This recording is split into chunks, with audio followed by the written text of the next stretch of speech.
L'actualité internationale marquée également par cette escalade entre l'Inde et le Pakistan. L'espace aérien pakistanais sera fermé jusqu'à demain matin.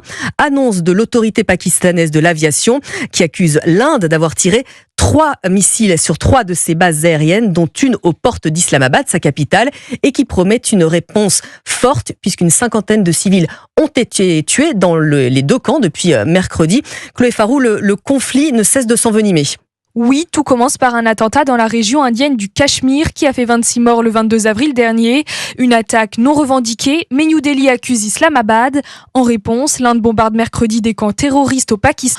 Depuis, tirs et attaques de drones se succèdent entre les deux pays. De nouvelles tensions qui s'inscrivent dans un conflit vieux de près de 80 ans. En cause, la répartition de la région du Cachemire et le traitement réservé à sa population, explique Charlotte Thomas, spécialiste de la minorité musulmane en Inde. Pour ne pas répondre aux demandes de droits humains, de liberté, etc., de leur population cachemiraise respective, à chaque fois, l'Inde et le Pakistan pointent la responsabilité de l'autre pays. Très notamment, là, on parle beaucoup de l'Inde. Modi est en difficulté. Il venait de prendre une décision politique qui n'était pas conforme aux volontés de son parti. Il a des mauvais résultats économiques alors que c'est ça qu'il a vendu à son électorat. Donc, pour camoufler tout ça, on fait une sorte d'union nationale contre le Pakistan. Les pays membres du G7 ont appelé vendredi à une désescalade immédiate. Le secrétaire d'État américain Marco Rubio a proposé la médiation des États-Unis entre les deux pays. Les précisions de Chloé Farou pour Europe 1.